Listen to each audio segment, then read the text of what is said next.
আজকে আমরা নক্ষত্রের তৃতীয় পর্যায়ে মূলা নক্ষত্র শুরু করি।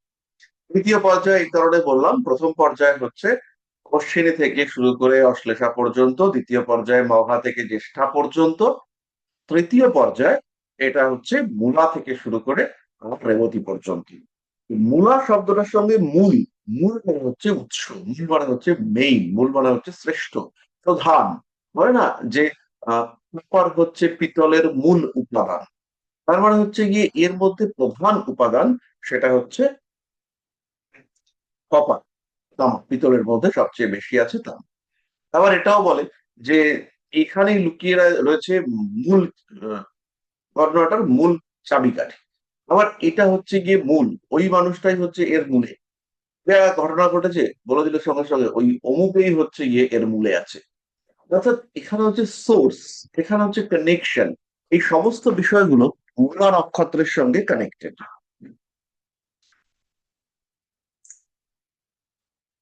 মূলা, মূল আরেকটা বিষয় রয়েছে, মূল হচ্ছে শিকড়। শিকড় মানে হচ্ছে যার মাধ্যমে পৃথিবী পৃথিবীর সঙ্গে উদ্ভিদ কানেক্টেড হয়ে থাকে। যেমন আমরা এখন এখানে থাকছি কলকাতায়, কিন্তু আমাদের উৎস হচ্ছে পূর্ববঙ্গ। তো আমাদের মূল, মূল উৎস সেটা হচ্ছে পূর্ববঙ্গ। এখানে হচ্ছে উৎস ব্যাপারটা কানেক্টেড। এবার মূলা নক্ষত্র হচ্ছে কালপুরুষের নবম ভাবের প্রথম নক্ষত্র। কালপুরুষের নবম ভাবের প্রথম নক্ষত্র। এই নক্ষত্র সরাসরি পিতাকে ইন্ডিকেট করে। যদি কোনো জাতকের মূলা নক্ষত্রে কোনো পাপগ্রহ থাকে, তাহলে সেই জাতকের পিতার শরীর স্বাস্থ্যতে কিছু ডিস্টারবেন্স নেই, এটা হবে না। মূলা নক্ষত্র পীড়িত থাকলে পিতৃ সুখের অভাব দেখতে পাওয়া যায়। এর চিহ্ন হচ্ছে সিংহপুচ্ছ, সিংহের লেজ যেমন ওই গুচ্ছ মূল টাইপের দেখতে, মূলা নক্ষত্রের চিহ্ন হচ্ছে এটা। এই জায়গাটাতে স্নায়ু রজ্জু, মানে অনেকগুলো স্নায়ু, তার সঙ্গে এই জায়গাটাকে কানেক্ট করা হয়। মূলা নক্ষত্র আমাদের ইন্দ্রিয় অনুভূতি এবং স্নায়ু সংক্রান্ত ক্রিয়া, সেগুলোকেও নিয়ন্ত্রণ করে, কন্ট্রোল করে। মূলা নক্ষত্রের আরেকটা চিহ্ন হচ্ছে অঙ্কুশ। অঙ্কুশ হচ্ছে এমন একটা জিনিস যেটা দিয়ে হাতিকে কন্ট্রোল করা যায়। আমাদের মতো মানুষ টানুষ নয়, হাতিকে কন্ট্রোল করে দেবে এমন একখানা যন্ত্রের নাম হচ্ছে অঙ্কুশ। ফলে যেটাই হোক না কেন, স্নায়ু হলেও নিয়ন্ত্রণ, অঙ্কুশ হলেও নিয়ন্ত্রণ। তাই মূলা নক্ষত্র আমাদের ইন্দ্রিয় যে অনুভূতি, ইন্দ্রিয় সুখ আর নিয়ন্ত্রণ, এই সমস্ত বিষয়গুলোকে ইন্ডিকেট করে। আর হাতি, হাতি যে ধীর স্থির বড় বড় কান, এই সমস্ত বিষয় নিয়ে হাতি ইন্ডিকেট করে জ্ঞান, একাগ্রতা, বুদ্ধি, স্মৃতি, এই সমস্ত বিষয়। বিরাট বড় মাথা মানে বিরাট বড় বুদ্ধি। এর দেবতা তিনি হচ্ছেন নিরুতি। নিরুতি হচ্ছে মোটেও ভালো দেবতা নন। নিরুতি দেবী, তিনি হচ্ছেন সমস্ত দৈনন্দিন কষ্ট, দুঃখ, দুর্দশা, এগুলোর নির্দেশক। তিনি দক্ষিণ পশ্চিম কোণের অধিষ্ঠাত্রী। তিনি হচ্ছেন ঘোর কৃষ্ণবর্ণ এবং তার কাপড়ও কালো। আর অদ্ভুত ব্যাপার, তার অলংকার হচ্ছে লৌহ অলংকার, মানে লোহার গয়না তিনি পরে আছেন। তার চুল স্বর্ণময় এবং তার তিন পুত্র, ভীষণ ইন্টারেস্টিং। তার তিন পুত্র হচ্ছে জরা, মৃত্যু এবং ভয়। জরা, মৃত্যু এবং তার ভয়, এইটা হচ্ছে তার তিন সন্তান।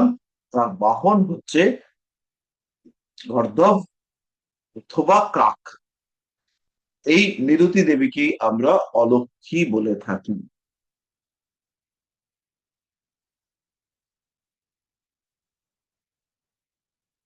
একটা ছোট্ট বৈদিক কাহিনী রয়েছে। এখানে সমুদ্র মন্থন যখন করা হয়, তখন সেখান থেকে অমৃত তোলার সময় কালকুট বিষ নিঃসৃত হয়। এই কালকুট বিষ থেকে দেবী নিরতি আবির্ভূত হন। সেকেন্ড, হ্যাঁ মনোজ দা?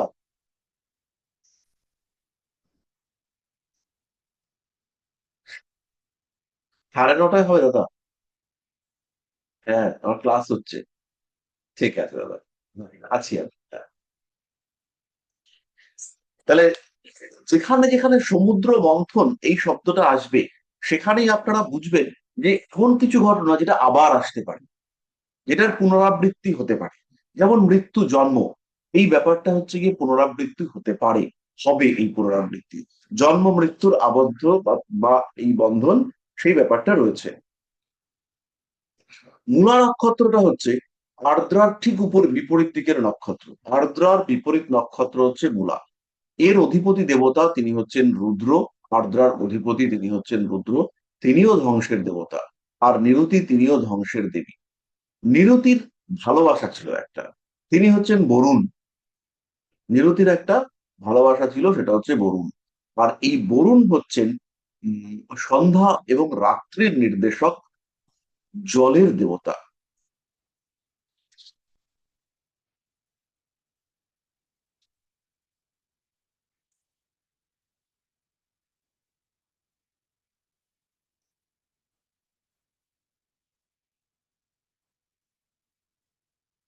মূলা নক্ষত্রে পঞ্চ মহাভূতের সংস্থাপন, এইটা পরিপূর্ণ হতে দেখতে পাওয়া যায়। আপনারা মনে করে দেখবেন, হস্তপঞ্চক বলে আমি একটা কিছু বলেছিলাম, হস্তা থেকে পাঁচটা নক্ষত্র। সেই হস্তপঞ্চকের যে পঞ্চ মহাভূতের সংস্থাপন, সেটা মূলা নক্ষত্রে এসে পরিপূর্ণ হতে দেখতে পাওয়া যায়।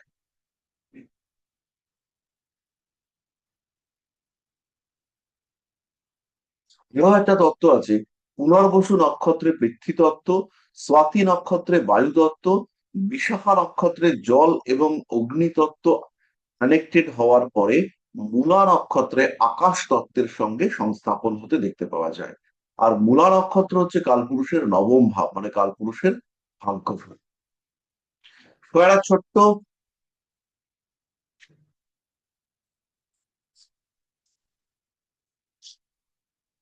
কয়েকটা ছোট্ট বিষয় রয়েছে। তার মধ্যে প্রথম হচ্ছে মূলা নক্ষত্রে জাত ব্যক্তিরা, এরা হচ্ছে গিয়ে কিছু বিশেষ ক্ষমতা সম্পন্ন হয়। এদের জীবনে কিছু না কিছু দুঃখ, ক্ষুদ্র দুঃখ লেগে থাকে, এবং সেই দুঃখ এদেরকে আরো শক্ত হতে সাহায্য করে। এরা গর্বিত, এরা অহংকারী, এদের মধ্যে প্রকটভাবে অহং সত্তা দেখতে পাওয়া যায়। এরা সম্পন্ন, ধনী, আনন্দময় এবং শান্ত প্রকৃতির হয়ে থাকে। মূলা নক্ষত্রে যদি কোনো জাতকের জন্ম হয়, তাহলে এদের প্রথম সন্তান বিঘ্নকারক হয়ে থাকে। এদের মধ্যে ঔষধি সম্পর্কিত জ্ঞান থাকে, এরা ম্যাজিক জানে। ম্যাজিক মানে হচ্ছে কেমিস্ট। আগেকার দিনে ম্যাজিশিয়ান ছিলেন যারা, তারা হচ্ছেন কেমিস্ট, রাসায়নিক ক্ষমতা সম্পন্ন ব্যক্তি। মূলা নক্ষত্রে রয়েছে ওষুধ, চিকিৎসা, নিয়ন্ত্রণ অর্থাৎ দলপতিত্ব, নেতৃত্ব, পুষ্প ব্যবসায়ী, ফল, বীজ, সম্পদশালী ব্যক্তি, ফল এবং মূলের উপর বেঁচে থাকা নিম্ন শ্রেণীর মানুষজন। ফল এবং মূলের উপর বেঁচে থাকা নিম্ন শ্রেণীর মানুষজন, তারা হচ্ছেন মূলা নক্ষত্রের লোক। এদের চারিত্রিক বৈশিষ্ট্য হচ্ছে এরা বিধ্বংসী। মূলার লোকজনরা বিধ্বংসী, পরিবর্তনশীল, জন্মগতভাবে দুর্ভাগ্যবান, আত্মসংরক্ষণশীল, দায়িত্ববান, সংস্কারযুক্ত, গভীর জ্ঞানান্বেষী। মূলার জ্ঞানের লেভেল কিন্তু আলাদা। পড়বে এক লাইন, পড়বে এক লাইন, বুঝবে তার পরের 10 লাইন। কথা বললেনও তার ভেতরে ঢুকে কি আছে সেটা বার করে নেবে। মূলা নক্ষত্রের বিশাল ডেক।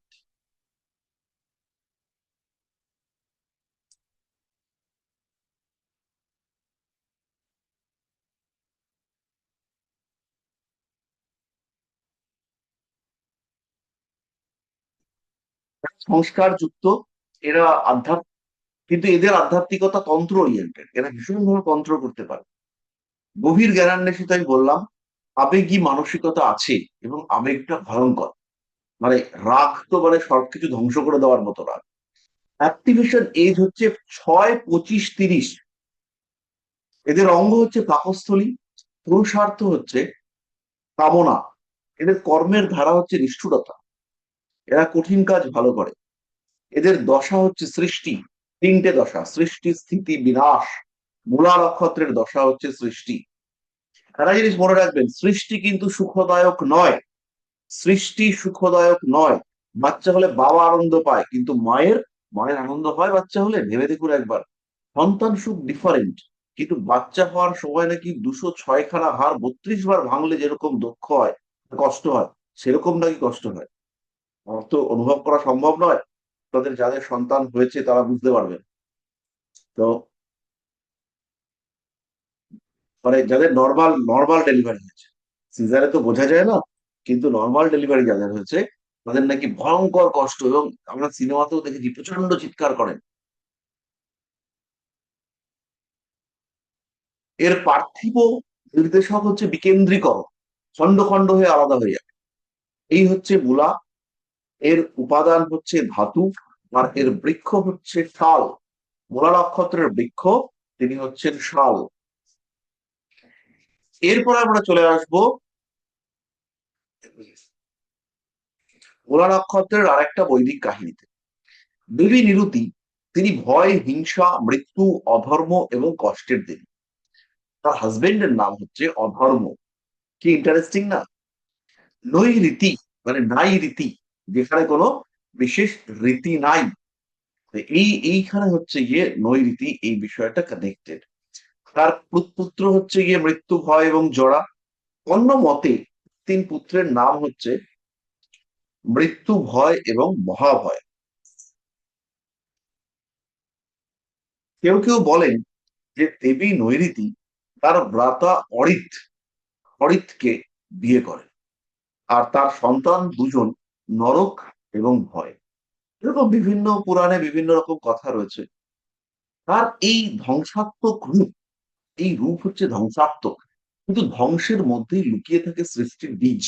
মূলা নক্ষত্রের সঙ্গে দেবী নিরুতির কানেকশন, এটা কিন্তু ধ্বংস এবং সৃষ্টি এটাকে ইন্ডিকেট করে। আর তার ঠিক পরেই রয়েছে পূর্বাষাঢ়া। পূর্বাষাঢ়া মানে হচ্ছে কি আবার নতুন সৃষ্টি। এই মূলা নক্ষত্রের প্রথম পদ, এটা নবাংশে মেশে পড়েছে, ফলে এটা প্রচন্ড উগ্র এবং প্রচন্ড চর প্রকৃতি সম্পন্ন, সবসময় কন্টিনিউয়াস চেঞ্জিং। এরা উচ্চ ব্যক্তিত্ব, গভীর অনুসন্ধানমূলক ব্যক্তিত্ব, তান্ত্রিক, পিতৃনির্ভর, গোপন সম্পত্তি ইত্যাদিকে ইন্ডিকেট করে। এবং ভয়ঙ্কর গোপন বিদ্যা। আপনারা শুনেছেন সেই মায়াং নাকি একটা গ্রাম আছে, সেখানে সাংঘাতিক সাংঘাতিক ক্রিয়াকলাপ হয়ে থাকে। সেই সমস্ত ব্যাপারগুলো এই আহ, এর সঙ্গে কানেক্টেড। দ্বিতীয় পদ হচ্ছে ধনুর সঙ্গে ধনু রাশি। দ্বিতীয় পদ সেটা নবাংশ ক্ষেত্র বৃষতে করেছে। অনেক স্থিতিশীল, অনেক স্থিতিশীল। এরা সৃজনশীল, কলা এবং শিল্পের অনুগামী, ভীষণ আধ্যাত্মিক, কিন্তু এরা মাতৃকষ্টের কারক। এটা একটা অদ্ভুত ঘটনা। মূলার তৃতীয় পদ মিথুন নবাংশে পড়েছে। এরাও আধ্যাত্মিক। এরা হচ্ছে গিয়ে বস্তুবাদী এবং আধ্যাত্মিক চেতনার মিশ্রণ। এদের মনের মধ্যে হঠাৎ সমস্যা দেখতে পাওয়া যায়। এদের যে চতুর্থ পদ, এদের যে চতুর্থ পদ, এটা কর্কটে গিয়ে পড়ছে। এখানে সফটনেস রয়েছে। এবং খেয়াল রাখুন, অগ্নিতত্ত্বের রাশি ধনু, সেখানে রয়েছে নৈঋতি দেবতা। আর চতুর্থ চরণ মানে মূলা নক্ষত্রের চতুর্থ চরণ নবাংশে গিয়ে কর্কটে কানেক্টেড হলো, মানে জল তত্ত্বের সঙ্গে কানেক্টেড হলো। এখানে কিন্তু রয়েছে সৃষ্টির বীজ, এবং এখানে রয়েছে তীব্র আরোগ্য দানের ক্ষমতা। এইখানে এই স্থানে আধ্যাত্মিকতা চরম পর্যায়ে যেতে পারে। মূলা নক্ষত্রের চতুর্থ চরণে আধ্যাত্মিকতা সেই লেভেলে যেতে পারে। মানে আমি ভাবছি একটা কিছু, সেটাই হলো। ছোট্ট ছোট্ট প্রেডিক্টিভ টেকনিক তো বিধ্বংসী, নিজেই নিজের ক্ষতি করে ফেলে। গভীর চিন্তাশীল মানসিকতা সম্পন্ন ব্যক্তি, আধ্যাত্মিক আরোগ্য দেওয়ার ক্ষমতাযুক্ত, বিভিন্ন ধরনের হিলিং পাওয়ার আছে, অনুসন্ধান ক্ষমতা, গোয়েন্দা ধরনের চিন্তা ভাবনা, তীব্র সন্দেহ, পিতা সম্পর্কিত বিষয় গবেষণা, পরিবারের মুখ্য আহ প্রধান জিনিসপত্র, পরিবারের কোন সম্পত্তি নষ্ট করার মানসিকতা সম্পন্ন, পরিবর্তন, ধ্বংসের পরে সৃষ্টি, নতুন সৃষ্টি, সম্পূর্ণ নতুন করে ভেঙে নতুন করে সৃষ্টি, পুরোপুরি ডিফারেন্ট। তাহলে মূলা নক্ষত্র একটা জটিল নক্ষত্র, কে প্রেডিক্ট করাও জটিল। আপনারা খুঁজবেন, মূলা নক্ষত্রে যদি গ্রহ থাকে সেই গ্রহের রেজাল্ট আইডেন্টিফাই করবার চেষ্টা করবেন। সহজে প্রেডিক্ট করা যাবে না। কিন্তু যাবে। এরপরে আমরা চলে আসবো আষাঢ়।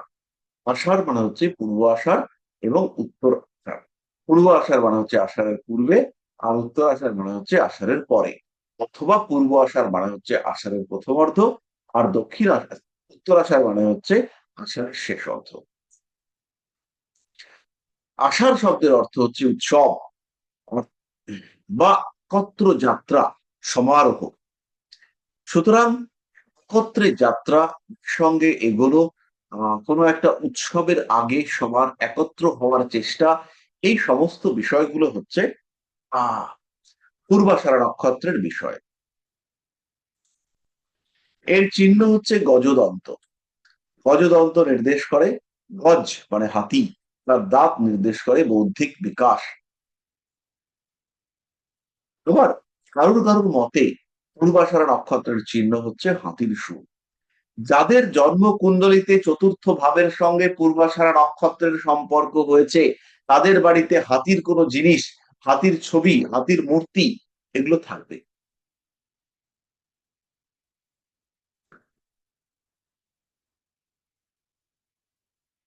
এর দেবতা তিনি হচ্ছেন বরুণ।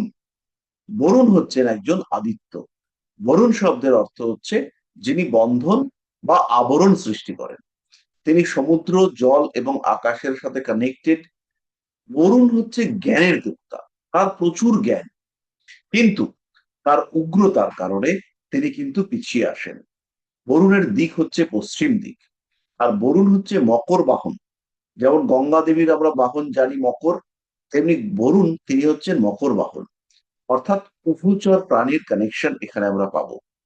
বরুণ হচ্ছেন গ্ল্যামারাস, উজ্জ্বল রং তার ভীষণ পছন্দ। তিনি সমুদ্রের ব্যাপ্তির কারগ্রহ। তিনি হচ্ছেন বিশাল বিস্তৃত। বরুণ ইউনিভার্সের কন্ট্রোলার, বরুণ ইউনিভার্সের নিয়ম রক্ষা করেন। যারা এই নিয়মের উল্লঙ্ঘন করেন তাদেরকে তিনি পাশে আবদ্ধ করেন। বরুণের কাছে পাশ বলে একটা অস্ত্র আছে, সেই পাশে তিনি আবদ্ধ করেন এই নিয়মের উল্লঙ্ঘনকারীদের।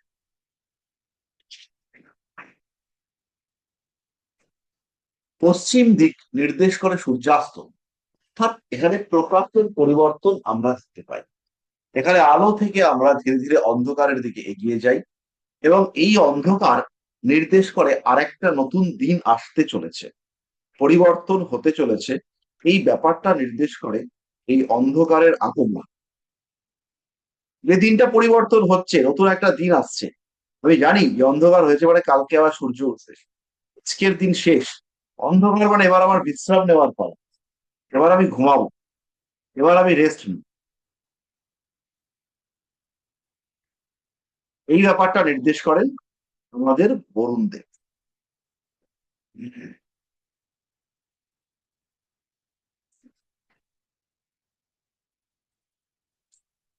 পূর্বাষাঢ়া নক্ষত্রের বৃহৎ সংহিতা অনুসারে দেবতা হচ্ছেন অপ বা জল। তিনি সুস্থতা, শিশুর নিরাপত্তা, গর্ভ, এই সমস্ত বিষয়কে কন্ট্রোল করেন। পূর্বাষাঢ়া নক্ষত্র নির্দেশ করে সুখী দাম্পত্য জীবন। দাম্পত্য সুখ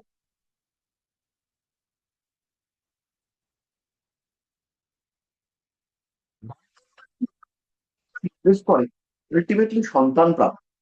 দাম্পত্য সুখ যদি ঠিকঠাক হয়, সেই ক্ষেত্রে জেনারেলি সন্তান প্রাপ্ত হতে আমরা দেখতে পাই।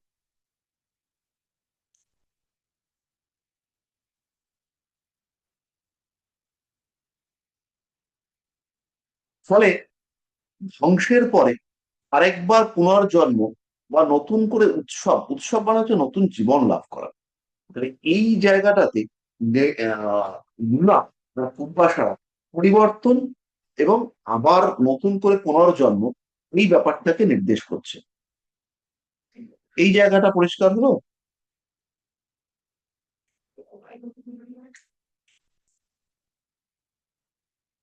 পূর্বাষাঢ়া নক্ষত্রের মানুষরা অত্যন্ত দয়ালু প্রকৃতির, ভীষণ সাত্ত্বিক, পরিবর্তন পন্থায় বিশ্বাসী, বিজ্ঞান মনস্ক, জলজ ফুলের সঙ্গে সম্পর্কযুক্ত, মৎস্যজীবী প্রকৃতির হয়ে থাকেন।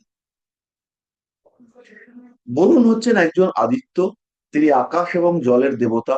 বরুণের বন্ধু হচ্ছে মিত্র। বরুণ এবং মিত্র এরা পরস্পরের পরিপূরক। কেউ কেউ বলেন বরুণ হচ্ছেন দেবতাদের চিকিৎসক। Hello, hello.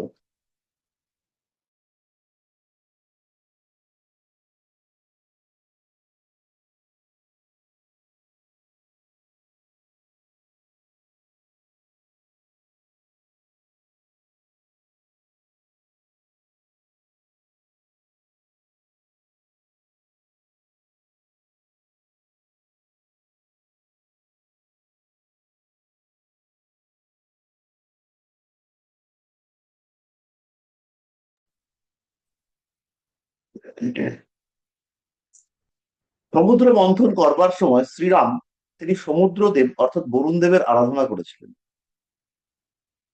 সেই সময় বরুণ দেব যখন তুষ্ট না হন, তখন শ্রীরাম বরুণ দেবকে আক্রমণ করতে উদ্যত হয়েছিলেন। এবং সেই সময় বরুণ দেব আবির্ভূত হন এবং রামচন্দ্রকে সেতু নির্মাণে যথেষ্ট সাহায্য করবার আশীর্বাদ করেন, বা রাজি হন যে সেতু বন্ধনে যথেষ্ট সাহায্য করব এবং সেতুটা যাতে ঠিকঠাক ভাবে হয় সেদিকটা আমি দেখব।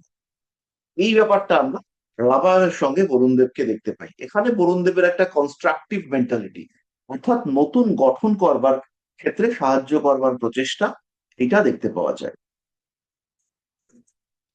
সাধারণত বরুণ পূর্বাষাঢ়া নক্ষত্রের মানুষরা এরা শুদ্ধ, মোটামুটি সুখী মানসিকতা সম্পন্ন প্রকৃতির হয়ে থাকে।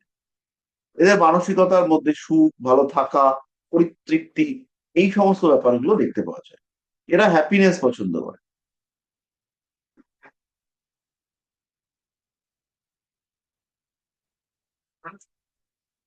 এরা অক্লান্ত পরিশ্রম করতে পারে।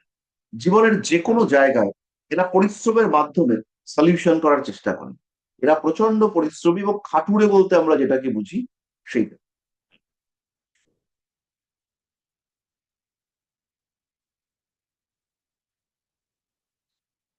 অ্যাক্টিভেশন এজ হচ্ছে 16, 22, 26। এদের শিক্ষার প্রতি বিরাট আগ্রহ থাকে। এরা পড়াশুনো করতে ভীষণ ভালোবাসে এবং পড়াশুনো ব্যাপারটাকে এরা গুরুত্ব দেয়। এরা শিক্ষা অনুরাগী, এটা এদের ক্ষেত্রে বলা যেতে পারে। এরা জ্যোতিষ, তন্ত্র, যুক্তিসম্মত বিজ্ঞান, এই বিষয়গুলোকে ভীষণ পছন্দ করে। যুক্তিসম্মত বিজ্ঞান মানে অনেক কিছুই হতে পারে। তো সেই ধরনের বিজ্ঞানে এদের বিশেষ আগ্রহ দেখতে পাওয়া যায়। এদের চিহ্ন হচ্ছে গজদন্ত। এদের দিকটা হচ্ছে পার্শ্ব দিক। এরা পাশের দিকটাকে ইন্ডিকেট করে। আমি একটা ছোট্ট গ্যাপ নিচ্ছি, ওরা অ্যামাজনের ডেলিভারি এসছে, আমি নিয়ে আসছি, এসে শুরু করছি। হ্যালো।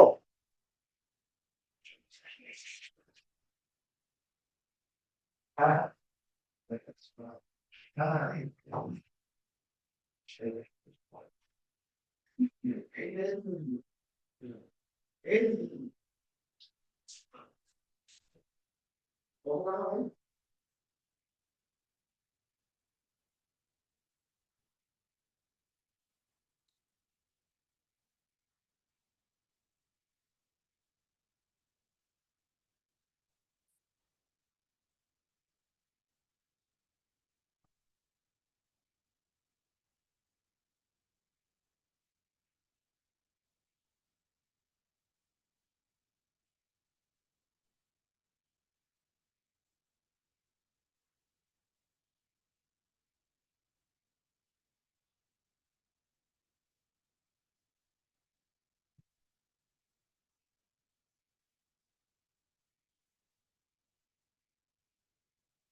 ওরে বাবা, চলে এসছি।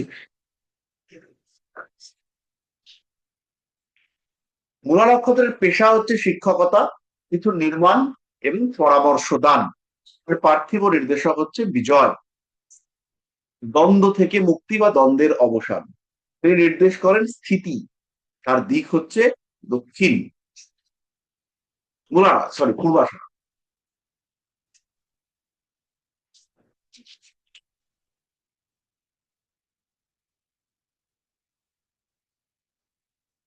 পূর্বাশারা নক্ষত্রের সঙ্গে দৈত্যগুরু শুক্রের একটা কানেকশন রয়েছে। দৈত্যগুরু শুক্র, তিনি হচ্ছেন, তার আসল নাম ছিল উষণ। আমরা মহাভারতে জানতে পারি তিনি যখন শিবের সঙ্গে একটা বিরোধ করেছিলেন, তখন শিব তাকে পেটের মধ্যে নিয়ে নিয়েছিলেন। তিনি শিবের বিরুদ্ধাচরণ করতে শুরু করলে শিব তাকে পেটের মধ্যে নিন, এবং সেই সময় তিনি শিবের পেটের মধ্যে শিবের তপস্যা করতে শুরু করেন। তখন শিব তার তপস্যায় তুষ্ট হলে পরে তাকে মূত্রনালী দিয়ে বার করে দেন। এবং মূত্রনালী দিয়ে বেরিয়ে এসেছিলেন বলে তার নাম হয়ে যায় শুক্র। তখন থেকে তার নাম হয় শুক্রাচার্য। তার আগে তার নাম ছিল উত্তরা।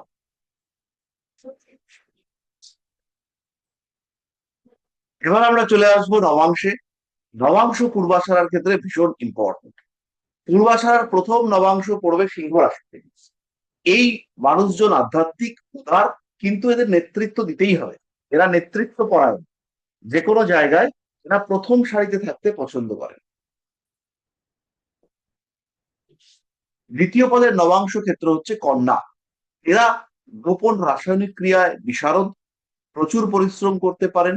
এদের মধ্যে উগ্র আধ্যাত্মিকতা দেখতে পাওয়া যায়। এরা সম্পদ বৃদ্ধি করতে ভীষণ পছন্দ করেন। এরা খুব উচ্চমানের ব্যবসায়ী হতে পারে। পূর্বাষাঢ়া নক্ষত্রে যদি একাদশপতি অবস্থান করে, তাদের আয় ক্রমাগত বাড়তে দেখতে পাওয়া যায়। আর কিছু থাক না থাক, আয় থাকবে। যদি কারোর একাদশপতি পূর্বাষাঢ়া নক্ষত্রে অবস্থান করে, সে কিছু করতে পারুক না পারুক, চারটি আয় করবে।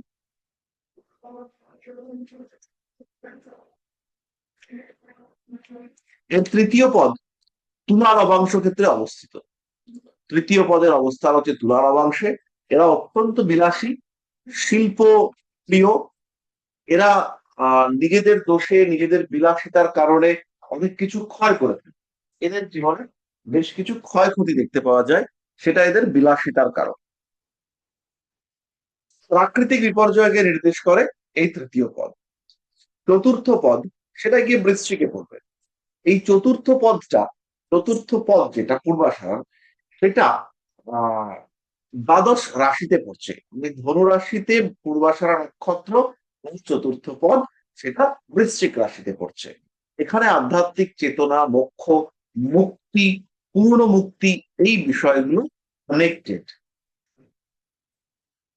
প্রেডিক্টিভ টেকনিক পূর্বাষাঢ়া নক্ষত্রের, পরিবর্তনশীল সংবেদনশীল ব্যক্তিত্ব, মারাত্মক সৃজনশীলতা, ভীষণ রূপচর্চা, সাজুগুজু করতে ভীষণ ভালোবাসে, সৌন্দর্য প্রিয়, নৌবাহিনী, নৌসেনা, সন্তরণ বিভাগে কাজকর্ম করছে, মৎস্য বিভাগে কাজকর্ম করছে, এইসব ব্যাপার স্যাপার।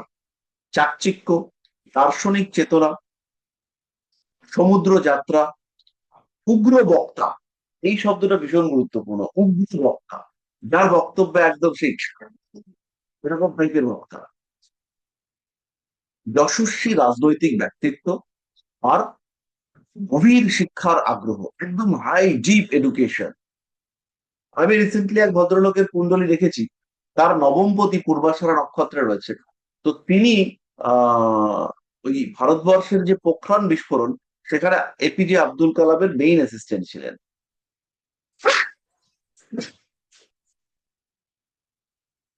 সেবামূলক মানসিকতা, কম লোভ, সমাজ সম্পর্কে গভীর বোধ, নিয়ন্ত্রণ এবং শিক্ষা জ্ঞানের মাধ্যমে আয় করবার ক্ষমতা। এইটা হচ্ছে পূর্বাষাঢ়া নক্ষত্র। পূর্বাষাঢ়া নক্ষত্র ভীষণ সেন্সিটিভ, ভীষণ ইমোশনাল, তার সঙ্গে সঙ্গে ভীষণ কর্মতৎপর এই পূর্বাষাঢ়া নক্ষত্র। ক্রিয়েটিভিটি চরম মাত্রায় আমরা পূর্বাষাঢ়া নক্ষত্রে দেখতে পাবো। এরপরে আমাদের নক্ষত্র হচ্ছে উত্তরাষাঢ়া। উত্তর মানে পরবর্তী, আর আষাঢ় মানে হচ্ছে আমরা আগেই বলেছি সব। তাহলে উত্তরাষাঢ়া নক্ষত্র ইন্ডিকেট করে উৎসবের পরবর্তী অংশ বা উৎসবের পরিণতি। এর চিহ্ন হচ্ছে ক্ষুদ্রাকৃতি বিছানা। এই উত্তরাষাঢ়া নক্ষত্রের একাধিক চিহ্ন রয়েছে, তার মধ্যে একটা হচ্ছে ক্ষুদ্রাকৃতি বিছানা, অর্থাৎ ছোট বিছানা। ছোট বিছানায় কে শোবে? ছোট বিছানায় শোবে শিশু। ছোট বিছানায় তো আমি শুতে পারবো না, ছোট বিছানায় শিশু শোবে। পূর্বাষাঢ়া নক্ষত্রে, মূলা নক্ষত্রে ধ্বংসের পরে পূর্বাষাঢ়া নক্ষত্রে যে নতুন আগমন ঘটলো, সেই আগমনের পরে তাকে যে শুতে দেওয়া হবে বা তাকে যে থাকতে দেওয়া হবে, সেই জায়গাটা হচ্ছে গিয়ে পূর্বাষাঢ়া নক্ষত্রের পরে উত্তরাষাঢ়া নক্ষত্রে পাওয়া যাবে। দ্বিতীয় চিহ্ন হচ্ছে খাটের উপরের অংশ, অর্থাৎ বিছানা বলে আমরা যে দিকটাকে বলে থাকি, সেই দিকটা হচ্ছে উত্তরাষাঢ়া নক্ষত্র। এটা ওই ব্যাপারটাকে ইন্ডিকেট করে। তার সঙ্গে শয্যা ইন্ডিকেট করে বিশ্রাম, বিলাসিতা। অনেক পরিশ্রম পরিশ্রম করবার পরে আপনি যখন হাঁপিয়ে গিয়েছেন, এই অবস্থাকে ইন্ডিকেট করে উত্তরাষাঢ়া নক্ষত্র। এর অধিপতি দেবতা হচ্ছেন বিশ্ব দেবগণ।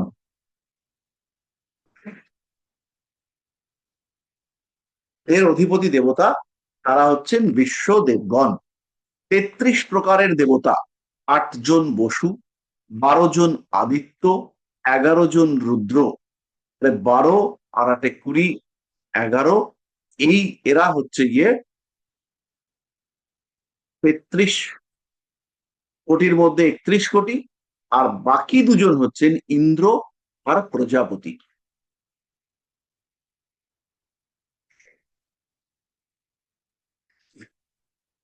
৮ জন যে বসু রয়েছেন, এই বসুরা ইন্ডিকেট, এদের মধ্যে ৫ জন হচ্ছে ৫টা মহাভূত, পঞ্চমহাভূত: চন্দ্র, নক্ষত্রপুঞ্জ এবং অন্তরিক্ষ। তাহলে এই হচ্ছেন ৮ জন, ৫টা মহাভূত, তারপরে হচ্ছে চন্দ্র, তারপরে নক্ষত্রপুঞ্জ এবং তারপরে অন্তরিক্ষ। এই হচ্ছে আমাদের উত্তরাষাঢ়া নক্ষত্রের দেবতাদের বিবরণ। এখানে বিশ্বদেবগণ ইন্ডিকেট করে বহু উপাদানের একত্রিতকরণ, অর্থাৎ বিভিন্ন জিনিসপত্র মিলে মিশে যে একত্রিত একটা ব্যাপার হচ্ছে, সেই ব্যাপারটাকে ইন্ডিকেট করে কি উত্তরাষাঢ়।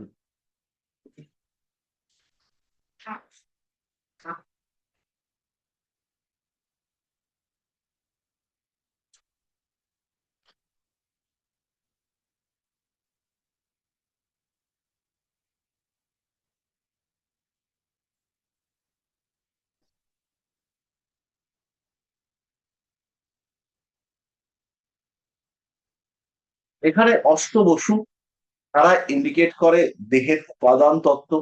দ্বাদশ আদিত্য, তারা ইন্ডিকেট করেন অঙ্গ সঞ্চালনের জন্য নির্দিষ্ট বিষয়সমূহ। একাদশ আদিত্য রুদ্র, তারা ইন্ডিকেট করেন বিবর্তন এবং পরিবর্তনের বিভিন্ন ধরন।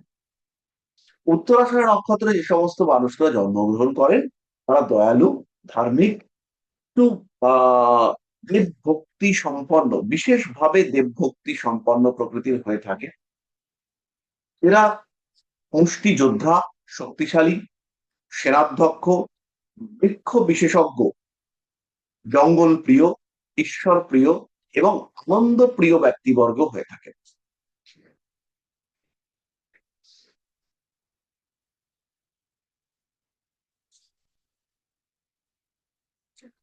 উত্তরাষাঢ়া নক্ষত্রের সঙ্গে কানেক্টেড দেবতা তিনি হচ্ছেন গণেশ। গণেশ কিভাবে কানেক্টেড হলেন? ওই যে হাতির সুর, উত্তরাষাঢ়া নক্ষত্রের যে চিহ্ন হাতির সুর, এখানে হচ্ছে গিয়ে গণেশের কানেকশন রয়েছে। গণেশ হচ্ছেন হস্তিমস্তক দেবতা। তিনি মহাবীর, এবং তিনি শিব পার্বতীর পুত্র। মাতা পার্বতী যখন স্নান করছিলেন তখন পুত্র গণেশকে তিনি দ্বার রক্ষার দায়িত্ব দিয়েছিলেন, প্রোটেকশন। সেই সময় ভগবান শিবকেও কিন্তু গণেশ আস্থা দেননি, এবং এই সময় গণেশের মুন্ডুচ্ছেদ করা হয়। ভগবান শিব তার মুন্ডুচ্ছেদ করলে পরে তারপরে সেখানে গিয়ে গজাসুর নামক একজন হাতি, তার হাতির মাথা গণেশের মস্তকে চাপিয়ে দেওয়া হয়। তিনি মহাভারত লিখেছিলেন। গণেশ কিন্তু তুলসীকে জলন্ধর নামে একজন অসুরের সঙ্গে বিবাহ দিয়েছিল। গণেশের অভিশাপে তুলসীর বিয়ে হয়েছিল অসুরের সাথে, এবং গণেশের অভিশাপে তুলসী পুজো থেকে বঞ্চিত হয়েছিলেন। আপনারা খেয়াল করবেন যে গণেশের পুজোয় সাধারণত তুলসী দেওয়া হয় না, লাল ফুল টুল দেওয়া হয় না। তুলসী জিনিসটাকে গণেশের পুজোয় অ্যাভয়েড করা হয়, এবং এর কারণ হচ্ছে এটাই। দেবদাতা আমরা বললাম বিশ্বদেব, তার সঙ্গে রয়েছেন আহ চিহ্ন হচ্ছে বিছানা, তাপ, সুর ইত্যাদি। অঙ্গ হচ্ছে পার্শ্বদেশ। পুরুষার্থ হচ্ছে মোক্ষ, কর্মের ধারা উৎপাদন। দশা হচ্ছে সংহার, সৃষ্টি স্থিতি বিনাশ। সেই বিনাশ হচ্ছে উত্তরাষাঢ়া নক্ষত্রের দশা।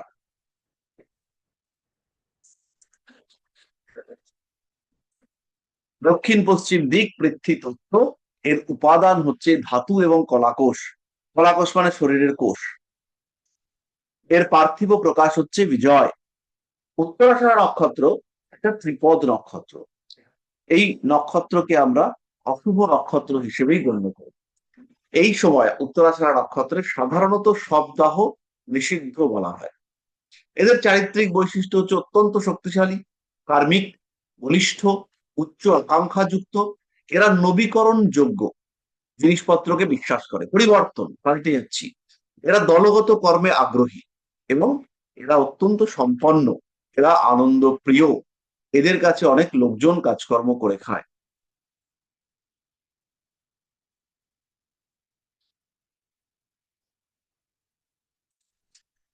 আরেকটা বৈদিক কাহিনী আমরা জানবো। যখন কদ্রু আর বিনতা, আপনারা নাম শুনেছিলেন, কদ্রু আর বিনতা এরা স্বামীর কাছে প্রার্থনা করেছিলেন যে কদ্রু প্রার্থনা করেছিলেন আমার মহাবলশালী সহস্র পুত্র হোক। তো কদ্রুর গর্ভে এই মহাবলশালী পুত্র হয়েছিল 1000 সাপ, সর্প। এরা হচ্ছে নাগ। আর বিনতা তখন বলেছিল আমার যেন দুটো সন্তান হয় যারা কদ্রুর এই সমস্ত সন্তানের থেকে বেশি শক্তিশালী। তো তার ইচ্ছাও পূর্ণ করার জন্য তাদের স্বামী কাশ্যপ মুনি তিনি বর দিয়েছিলেন। বিনতাকে দুটো ডিম দিয়েছিল। বিনতার ডিম আর ফোটে না, এদিকে কদ্রুর ছেলে মেয়েরা সব বড় বড় হয়ে গেছে। ভয়ঙ্কর তার আগে একজন ভয়ঙ্কর ভয়ঙ্কর না। ইতিমধ্যে বিনতা তার দুটো ডিম সে আর ফোটে না, তো একটা ডিমকে তিনি ফাটিয়ে দেখতে গেছিলেন।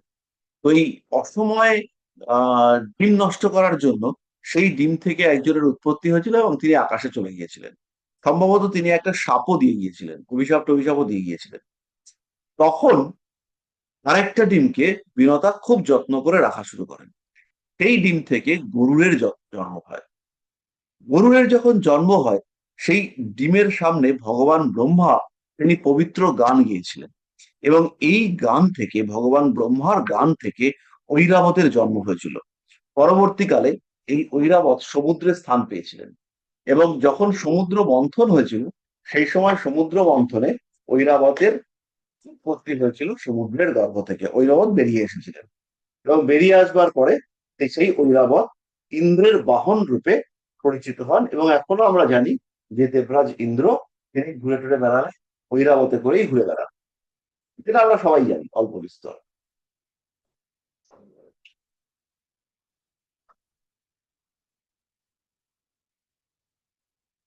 তাহলে এখানে রয়েছে গান, এখানে রয়েছে জন্ম বৃত্তান্ত, এখানে রয়েছে ডিম্ব। ডিম্ব মানে হচ্ছে গর্ভের সঙ্গে সম্পর্কিত বিষয় হচ্ছে ডিম্ব। এখানে রয়েছে পবিত্রতা, এখানে রয়েছে দিব্য, এবং সৃষ্টিকর্তা তিনি হচ্ছেন ব্রহ্মা, তিনি এখানে কানেক্টেড, তাই এখানে সৃষ্টিও অ্যাসোসিয়েটেড। নবাংশ, প্রথম নবাংশ ক্ষেত্র, এটা হচ্ছে ধনুতে পড়েছে। এই জায়গাটা কিন্তু পুষ্কর নবাংশ। উত্তরাষাঢ়া নক্ষত্রের প্রথম নবাংশ, সেটা পুষ্কর নবাংশ।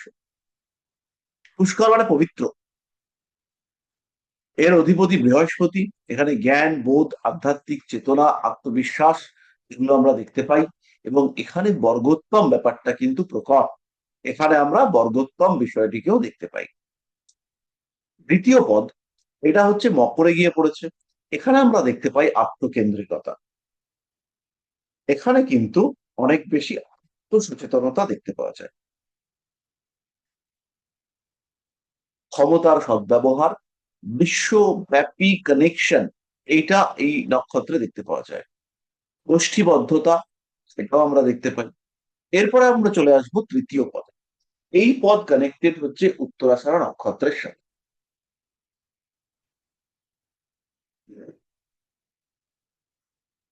উত্তরাষাঢ়া নক্ষত্রের তৃতীয় পদ, এটা কুম্ভ রাশিতে গিয়ে পড়েছে। এর অধিপতি তিনি হচ্ছেন শনিদেব। এখানে অত্যন্ত পরিশ্রম, কষ্ট, এই ব্যাপারগুলো রয়েছে। চতুর্থ পদ মীন রাশিতে গিয়ে পড়েছে, এখানে শারীরিক শক্তি বেড়েছে।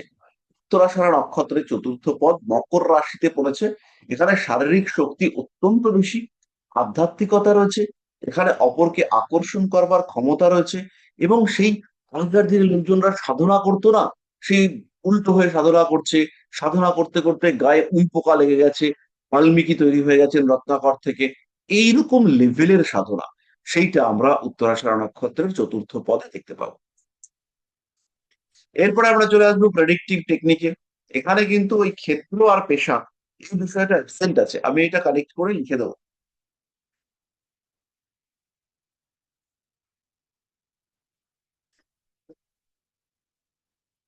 ক্ষেত্র আর পেশাটা ভীষণ ইম্পর্টেন্ট।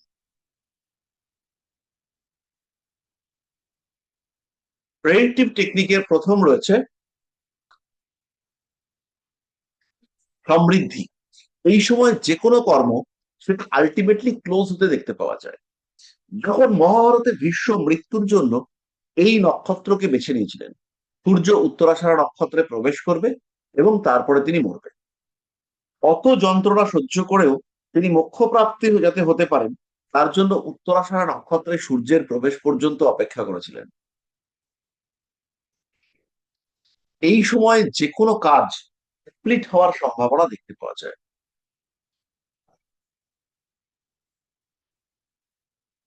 এখানে পেশার প্রতি দায়বদ্ধতা আমরা দেখতে পাই।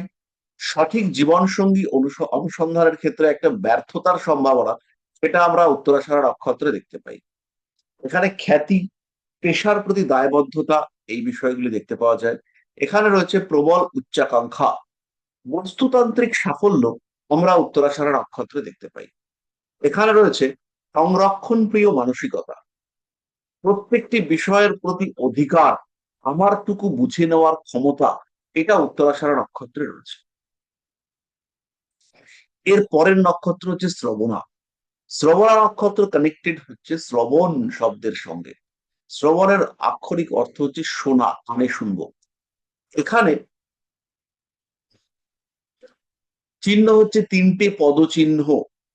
তিনটে পদচিহ্ন মানে শিশু নতুন জগতে পদার্পণ করছে, তার গর্ভ অবস্থা থেকে সে পদব্রজে এগিয়ে আসছে নতুন জন্মের দিকে, এই বিষয়টিকে ইন্ডিকেট করে শ্রবণা নক্ষত্র। চন্দ্র এর অধিপতি, এবং চন্দ্রের এই অধিপতিত্ব এটা ইন্ডিকেট করে গর্ভের পরিণত অবস্থা, চন্দ্র নির্দেশ করে গর্ভ। এর দেবতা তিনি হচ্ছেন ভগবান বিষ্ণু। আপনারা জানেন বামন অবতার এসে 3 পা জমি চেয়েছিল। বিষ্ণু শব্দের অর্থ হচ্ছে সর্বব্যাপ্ত, তিনি কৃষ্ণাঙ্গ, তিনি চতুর্ভুজ, তিনি অনন্ত, এবং তিনি শেষ নাগের উপর শায়িত। তিনি নির্দেশ করেন বিশ্রাম, তিনি নির্দেশ করেন পূর্ণতা, তিনি নির্দেশ করেন স্থিতি, তিনি নির্দেশ করেন শান্তি, তিনি নির্দেশ করেন স্থিতিশীল অবস্থা, তিনি নির্দেশ করেন সুখ। কারণ ভগবান শিব তিনি ত্যাগের মধ্যে রয়েছেন, ভগবান ব্রহ্মা কেও আমরা দেখি সবসময় তপস্যারত, কিন্তু ভগবান বিষ্ণু তাকে আমরা সর্বদা শায়িত অবস্থায় দেখি। ভগবান বিষ্ণু তিনি মানব মনের অধীশ্বর, তিনি সর্বজ্ঞানী, গতিময়, চক্রধারী। আবার রোটেশন, ভগবান বিষ্ণুকে কিন্তু দেওয়া হয়েছে শঙ্খ চক্র গদা পদ্ম। গদা মানে হচ্ছে ভার, ওজন, পদ্ম মানে হচ্ছে প্রস্ফুটন, ছোট জিনিস থেকে বড় জিনিস হবে। হিরণ্যগর্ভ, নাম শুনেছেন নিশ্চয়ই আপনারা, বারবার আমরা এই কথাটা বলি। হিরণ্যগর্ভ হচ্ছে সেই ডিম্ব যেখান থেকে মহাবিশ্বের জন্ম হয়েছিল। হিরণ্যগর্ভ থেকেই বিশ্ব ব্রহ্মাণ্ডের জন্ম। আপনারা সেই স্টিফেন হকিং এর বিগ ব্যাং তত্ত্ব পড়েছেন না? সেই তত্ত্ব বহুকাল, বহু কাল আগে ঋগ্বেদে বলে রাখা হয়েছিল যে হিরণ্যগর্ভ নামে একটি ডিম্ব থেকে বিশ্ব ব্রহ্মাণ্ডের জন্ম হয়েছিল। তো ডিম্ব মানেই কোষ, ডিম্ব মানেই বিন্দু, একটি সিঙ্গল কোষ, একটা নির্দিষ্ট বিন্দু, সেখান থেকে ব্রহ্মাণ্ডের জন্ম হয়েছিল।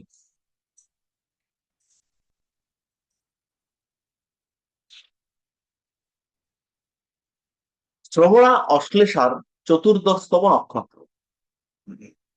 অশ্লেষা নক্ষত্রে আপনারা খেয়াল করবেন, আমরা উম গর্ভোধ্যক্ষেই গর্ভ অধ্যক্ষেই বিষ্ণু সম্পর্কে আমরা শুনেছিলাম।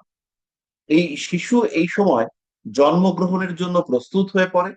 গর্ভ যে প্রাণের সঞ্চার, তারপরে অনুভূতির সঞ্চার, তার ঠিক 6 মাস পরে গর্ভ থেকে বেরিয়ে আসবার প্রিপারেশন, এই যে ব্যাপারটা, এইটা এই দুটো নক্ষত্রের সঙ্গে কানেক্টেড।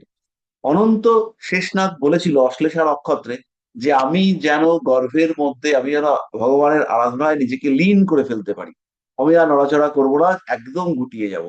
যেমন ভাবে ঠিক গর্ভে শিশু গুটিয়ে থাকে, তারপরে 6 মাস পরে শিশুর জন্ম, এই ব্যাপারটা শ্রবণা নক্ষত্রে দেখতে পাওয়া যাবে। ভগবান বিষ্ণুর আরেকটা নাম হচ্ছে নরনারায়ণ। নর শব্দের অর্থ হচ্ছে নর মানে মানুষ, এবং এর আরেকটা অর্থ হচ্ছে জল। আর অয়ন মানে হচ্ছে আবর্তন, অর্থাৎ ইনি জল চক্রের আবর্তনে সক্ষম। জল চক্র, আবার সেই গর্ভ, সন্তান, পেটের মধ্যে জল, সেই গর্ভের মধ্যে সন্তান। আর এই সময়, এই জন্মের ঠিক পূর্বে শিশু গর্ভের, মাতৃগর্ভের সমস্তটা জুড়ে অবস্থান করে। এই সর্বব্যাপী চিহ্ন বা সর্বব্যাপী হওয়া, এটা এই শিশুর গর্ভের মধ্যে থাকার অবস্থাকে নির্দেশ করে।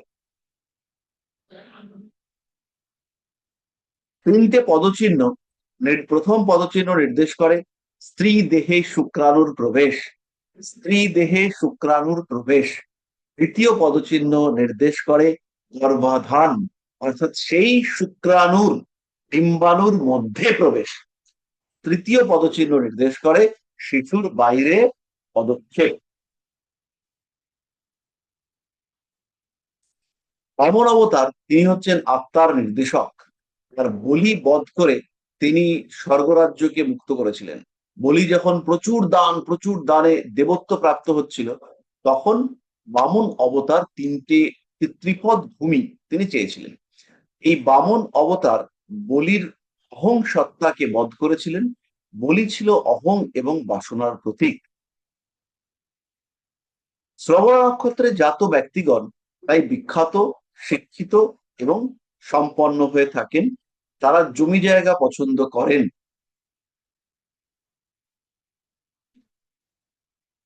এরা সাধারণত সুদম্পতি প্রাপ্ত হয়ে থাকেন। শ্রবণা নক্ষত্রে জাত ব্যক্তিরা অপরের দ্বারা মধুর প্রস্তুত হন। তাদের আশেপাশে তোষাবোধকারী ব্যক্তিত্ব দেখতে পাওয়া যায়। শ্রবণা নক্ষত্রের সঙ্গে কানেক্টেড কতগুলো বিষয় হচ্ছে জাদু, ম্যাজিক, দক্ষতা, শক্তি এবং জ্ঞানের সমন্বয়, এবং ভগবান বিষ্ণুর সঙ্গে একান্ত ঘনিষ্ঠ ব্যক্তিবর্গ।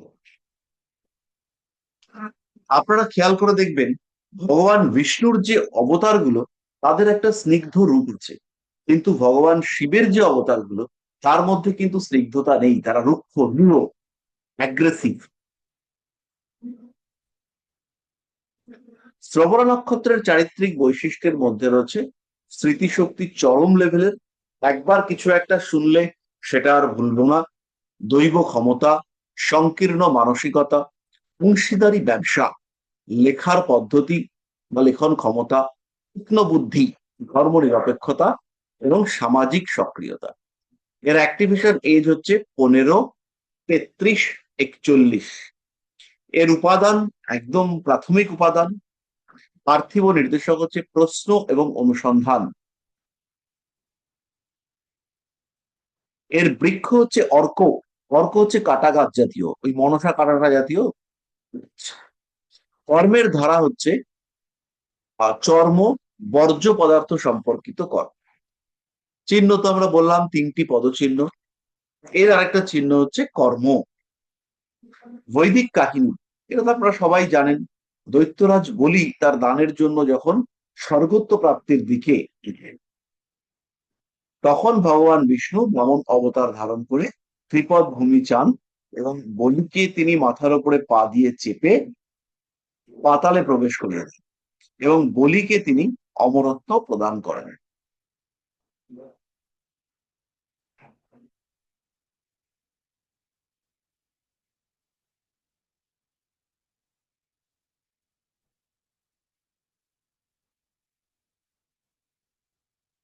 আর একটা বৈদিক কাহিনী রয়েছে, এটা খুব ইন্টারেস্টিং।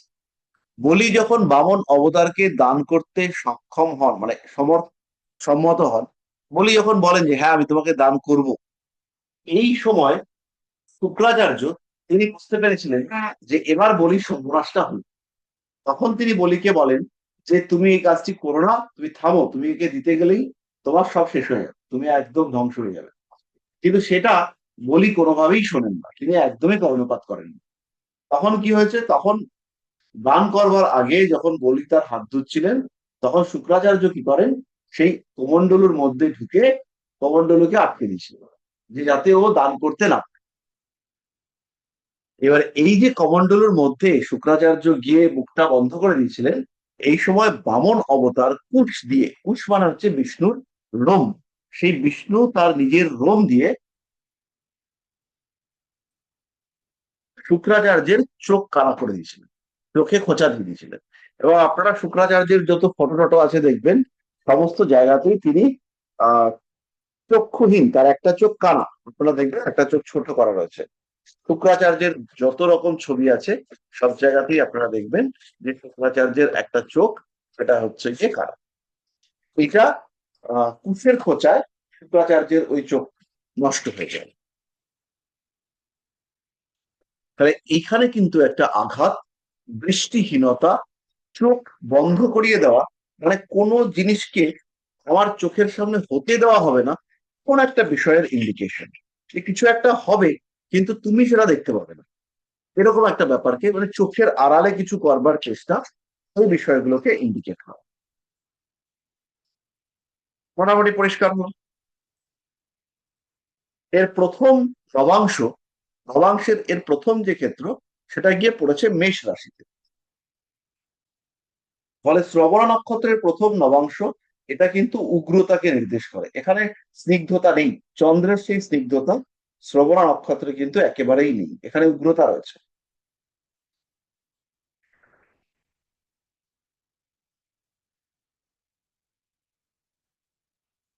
দ্বিতীয় পদ, শ্রবণার দ্বিতীয় পদ, এটা কিন্তু আবার সেই পুষ্কর নবাংশ, এটা বৃষ রাশিতে পড়েছে। নবাংশ ক্ষেত্রে এটা গিয়ে পড়েছে বৃষ রাশি। এইখানে রয়েছে নিয়ম, নিয়ন্ত্রণ, বাদ্যযন্ত্র, ব্যবসা, বিনোদন, প্রচুর টাকা পয়সা উপার্জন, ভোগ। এইখানে ভোগ কিন্তু একটা আলাদাই মাত্রা পায়। শ্রবণ নক্ষত্রের ভোগ, তার লেভেলটাই আলাদা। এখানে জাতক কিন্তু ভয়ঙ্কর ভোগী প্রকৃতির হয়ে পড়ে।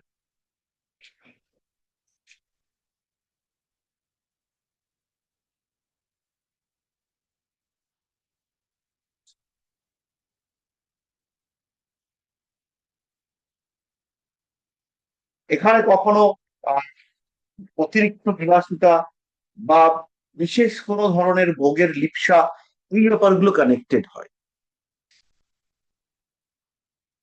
তৃতীয় পদ বা তৃতীয় ক্ষেত্র, এটা মিথুনের সঙ্গে কানেক্টেড। মিথুনের তৃতীয় নবাংশ গিয়ে পড়বে, এবং এই শ্রবণা নক্ষত্রের তৃতীয় নবাংশ, এখানেও ভোগ রয়েছে। এবং এখানে ভোগ, পরিবর্তনশীলতা, নতুন করে কিছু করা, জনদরদি মানসিকতা, বৈপ্লবিক পরিবর্তন, এই সমস্ত বিষয়গুলো দেখতে পাওয়া যায়। চতুর্থ পদ আবার গিয়ে কর্কটে পড়েছে। কর্কটে চতুর্থ পদ পড়ার কারণে এরা অত্যন্ত সম্মানিত, এরা জ্ঞানী ব্যক্তি, এবং বড় দায়িত্ব নেওয়ার ক্ষমতা এদের মধ্যে রয়েছে। তবে এদের দোষ রয়েছে, এরা কোনো জিনিসকে গোপন রাখতে পারেন। এরা কিন্তু সমস্ত জিনিসকে উন্মুক্ত করে ফেলে, এবং গোপনীয়তা এদের থেকে দূরে সরে যায়।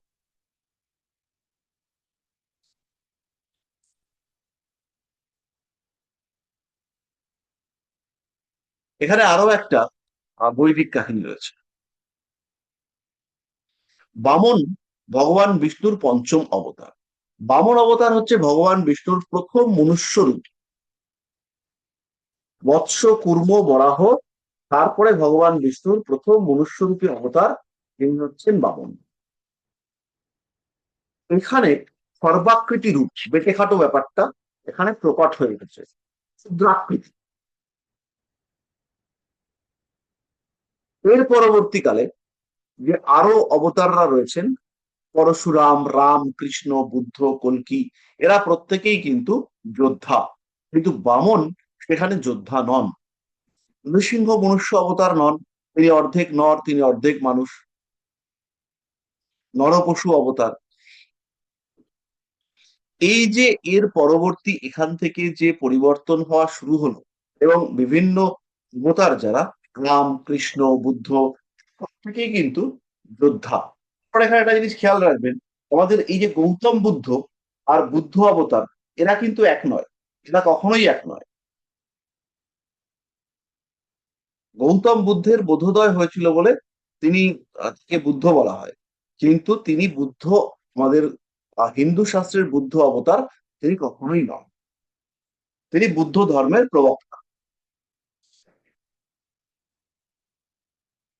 এটা কিন্তু আপনাদেরকে মাথায় রাখতে হবে। এই জায়গাটাতে অনেক মানুষই ভুল করে ফেলেন। গৌতম বুদ্ধ কে হচ্ছে গিয়ে ভগবানের অবতার হিসেবে ট্রিট করা হয়, কিন্তু তিনি ভগবানের অবতার নন।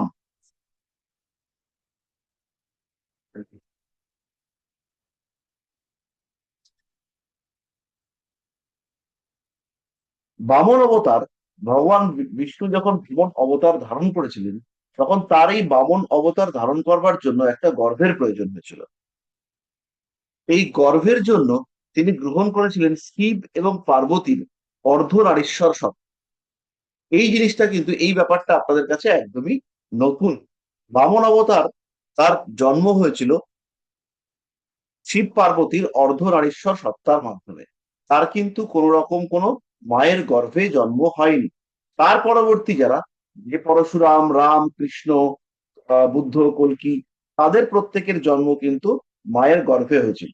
কিন্তু বামন অবতারের জন্ম, সেটা হয়েছিল শিব পার্বতীর অর্ধনারীশ্বর সত্তার মাধ্যমে। এই তথ্যটা একদম নতুন।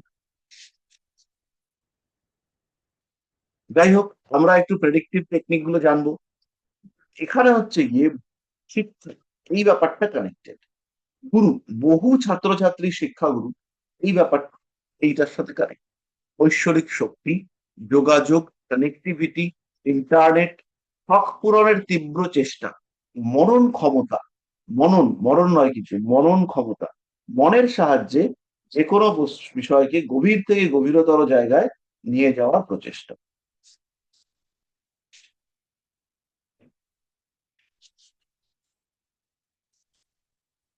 বহুমুখী জ্ঞান এবং প্রতিভা, লেখার ক্ষমতা, গবেষণাধর্মী ক্রিয়া, জীবনে অন্তত তিনবার বড় সাফল্য, ওই তিনটে পদচিহ্ন বা তিনটে কাজ, এমন তিনটে কাজ যেটা অন্য মানুষরা মনে রাখবে। সাধারণভাবে পরিবারের প্রতি আগ্রহ, পরিবারের যত্ন, জ্ঞানের প্রতি আগ্রহ, বহুবিধ জ্ঞান, বিশেষ কোনো ক্ষমতা অর্জনের প্রচেষ্টা, তার জন্য একদম গভীর থেকে গভীরে প্রবেশ করবার চিন্তা, এগুলো আমরা এইখানে দেখতে পাই এই বামন অবতারের মধ্যে বা আমাদের শ্রবণ নক্ষত্রের মধ্যে। এখানে শ্রবণ দক্ষতা, সঙ্গীতের প্রতি আগ্রহ, জ্ঞান, আহ সঙ্গীতের উন্নতি করবার চেষ্টা, বাদ্যযন্ত্র সংরক্ষণ, এই সমস্ত বিষয়গুলো এখানে দেখতে পাওয়া যায়।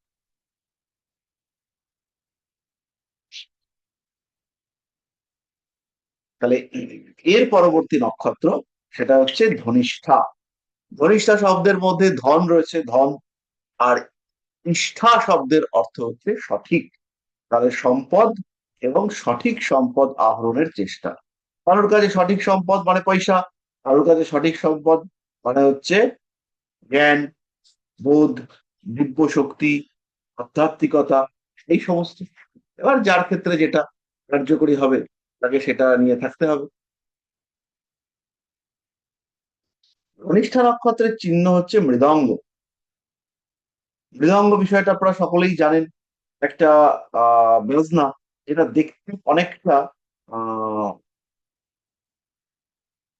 মৃদঙ্গ কি বলবো ওইটাকে, ওই বৈষ্ণবরা যে জিনিসটা নিয়ে কীর্তন করেন না, একটা ছোট্ট দিক যার দুদিকেই বাজানো যায়, এরকম টাইপের একটা ঢোল জাতীয় বাদ্যযন্ত্র, সেটা হচ্ছে মৃদঙ্গ। এবং মৃদঙ্গের মিউজিক সেটা খুবই গভীর মিউজিক, মানে একদম স্পর্শ করা মিউজিক হচ্ছে মৃদঙ্গের মিউজিক। দেবতা হচ্ছেন অষ্টবসু। অষ্টবসু ভগবান বিষ্ণুর পরিচারক ছিলেন। এরা পঞ্চ মহাভূত সহ রবি, চন্দ্র এবং নক্ষত্রকেও নির্দেশ করেন। রবি, চন্দ্র, আকাশ, অন্তরিক্ষ ইত্যাদিকে এরা নির্দেশ করেন। নক্ষত্রগণকেও এরা নির্দেশ করেন। বিভিন্ন পুরাণে এদের অ্যাক্টিভিটি বিভিন্ন রকম দেখতে পাওয়া যায়। অষ্টবসু মহারাজা শান্তনুর 8 সন্তানের সঙ্গে কানেক্টেড। মহারাজা শান্তনুর 8 সন্তানের মধ্যে 7 জনকে মা গঙ্গা জলে দিয়ে দিয়েছিলেন, এবং তাদের মধ্যে শেষজন তিনি পৃথিবীতে ছিলেন। এই 8 বসুকে যখন কামধেনু চুরির জন্য অভিশাপ দেওয়া হয় যে তোমাদের মনুষ্য জন্ম গ্রহণ করতে হবে, তখন এরা মা গঙ্গার কাছে গিয়ে পড়ে যে আমি আপনার গর্ভে আমরা জন্মগ্রহণ করব, আর জন্মের সঙ্গে সঙ্গেই আপনি আমাদেরকে মেরে ফেলবেন, জলে দিয়ে দেবেন। তো সেইভাবে মা গঙ্গা 7 জনকে জলে দিয়ে দেওয়ার পরে সবচেয়ে বেশি পাপী ছিল একজন। সে আর তাকে যখন জলে দিতে যাবে, তখন মহারাজা শান্তনু বলেছেন আরে করো কি করো কি, আমার ছেলেগুলোকে তো শেষ করলাম। তখন এই মা গঙ্গা এই ছেলেটিকে রাজার কাছে দিয়ে চলে যান। এবং এটাই হচ্ছে দেবব্রত, যাকে পরবর্তীকালে আমরা ভীষ্ম বলে জানি।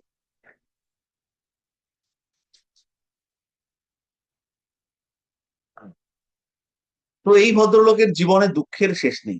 বাবা বিয়ে করবে, বাবা বিয়ে করবে বলে এ ঠিক করে, মানে বাবার বিয়ের জন্য এ বিয়ে করাই শেষ করে দিল।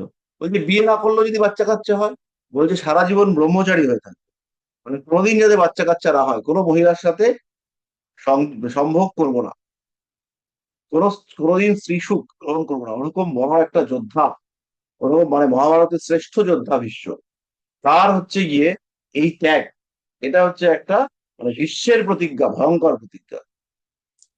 তো যাই হোক, অষ্টবসু হলো আমাদের।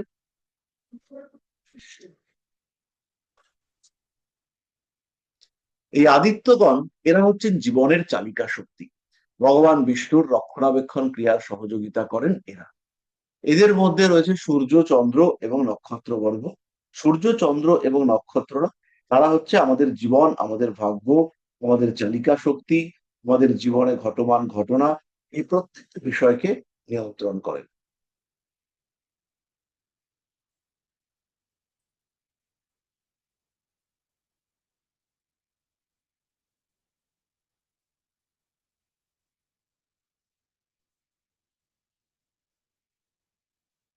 ধনিষ্ঠা নক্ষত্রে যাদের জন্ম হয়, তারা দ্রুত বন্ধুত্ব করতে পারেন, চটজলদি বন্ধুত্ব করতে পারেন।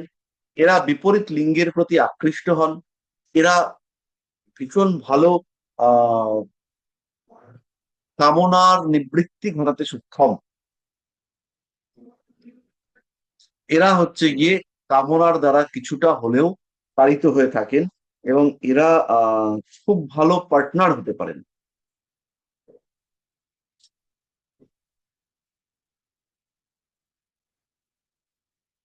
ধনিষ্ঠা নক্ষত্রের সঙ্গীত, সঙ্গীতের প্রতি আকর্ষণ, নৃত্য, কলা ইত্যাদির প্রতি তীব্র আকর্ষণ দেখতে পাওয়া যায়। শিশুর যখন শরীর গঠন হয় তখন ধনিষ্ঠা নক্ষত্রের একটা বিশেষ অ্যাক্টিভেশন দেখতে পাওয়া যায়। এর চারিত্রিক বৈশিষ্ট্য হচ্ছে এরা সম্পন্ন, অর্থ উপার্জনে সক্ষম, তীব্রভাবে অর্থ উপার্জনে সক্ষম। এরা অত্যন্ত সাহসী। এদের অধিপতি হচ্ছে মঙ্গল ধনিষ্ঠা নক্ষত্রে। বৈবাহিক সম্পর্কে এরা যৌনতাকে প্রাধান্য দিয়ে থাকেন। মন টন সব পরে হবে, যৌনতাকে এরা গুরুত্ব দিয়ে থাকে। এরা অত্যন্ত বুদ্ধিমান এবং দাতা প্রকৃতির মানুষ। এদের মধ্যে একটা একাকিত্বের প্রবণতা দেখতে পাওয়া যায়।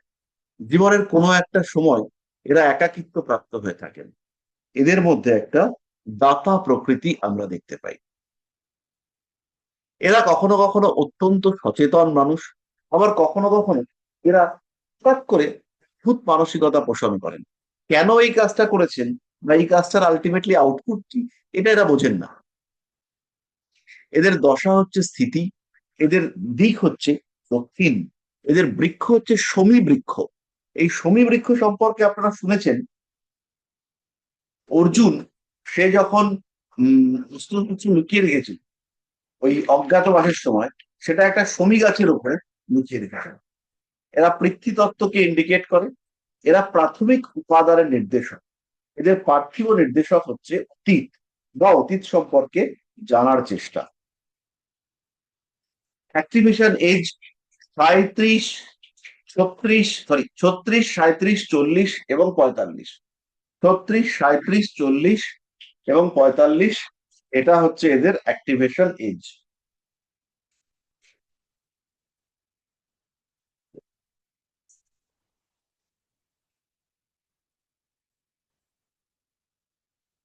ধনিষ্ঠা নক্ষত্রের মানুষরা কিন্তু অত্যন্ত সময়নিষ্ঠ।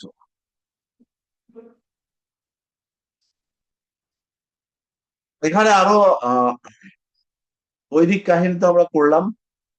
আচ্ছা, এই কামধনুটা ছিল যে ঋষির আশ্রমে, ওটা হচ্ছে বশিষ্ঠ মুনির আশ্রম। এটা আমাদের খেয়াল রাখতে হবে।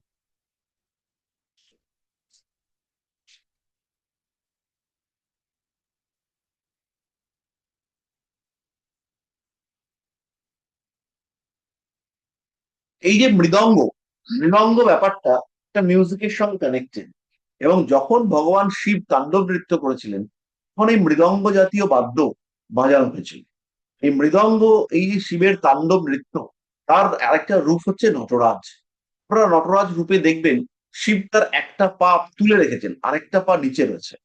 এই যে তিনি একটা পা উইথড্র করেছেন, ভূমি থেকে একটা পা তিনি তুলে নিয়েছেন, এটা হচ্ছে সৃষ্টি আর ধ্বংসের মধ্যে ব্যালেন্স ইন্ডিকেট করে। একটা পায়ে ব্যালেন্স রাখা কষ্টকর, শিব ব্যালেন্স রেখেছেন। এই ব্যালেন্স হচ্ছে সৃষ্টি এবং ধ্বংসের মধ্যে সমন্বয় সাধনের জন্য ব্যালেন্স করা। চারপাশে রয়েছে আগুন, আপনারা নটরাজে দেখবেন আগুন রয়েছে। আগুন মানেই সৃষ্টি। আগুনের সঙ্গে যখন জল মেশে তখনই হয় সৃষ্টি। কারণ শিবের চুল থেকে গঙ্গা জল বইছে, আর শিবের এই তাণ্ডব নৃত্যের ফলে চতুর্দিকে আগুন জ্বলে উঠেছে। এই আগুন আর জলের মিশ্রণ বিশুদ্ধ প্রাণের সৃষ্টি। আর প্রবাহ এখানে ইন্ডিকেট করেছে গতিশীল অবস্থা।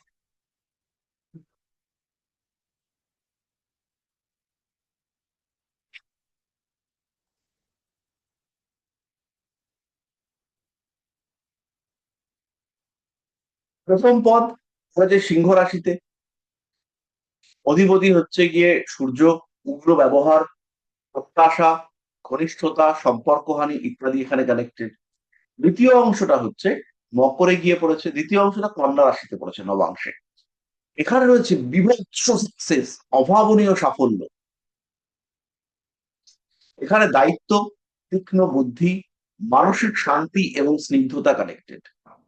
তৃতীয় পদ, এটা কুম্ভ রাশিতে গিয়ে পড়েছে। তৃতীয় পদ কুম্ভের, এটা পড়েছে তুলা রাশি। এখানে আশাবাদিত্ব, সুখী মানসিকতা, সাহিত্য প্রেম, সামাজিক মানসিকতা, কার্মিক সামঞ্জস্য বিধান ক্ষমতা, সঙ্গীত, কলাক্ষেত্রে উৎসাহ বর্ধন ক্ষমতা, এগুলো কানেক্টেড।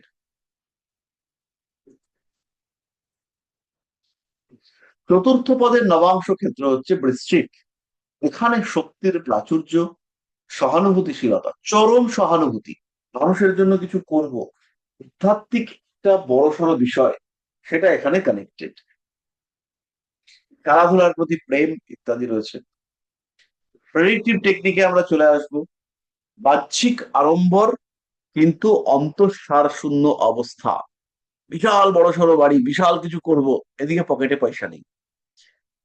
ছল বন্ধুর সমাবেশ, অর্থাৎ এমন বন্ধু বান্ধবের সঙ্গে কানেক্টিভিটি যেখানে বন্ধুরা ক্ষতি করছে। দাম্পত্য সমস্যা, একাধিক ব্যবসা এবং অর্থনৈতিক উৎস সৃষ্টি করবার চেষ্টা। নিজের কার্যকলাপের কারণে সম্পত্তি হানি হওয়ার সম্ভাবনা।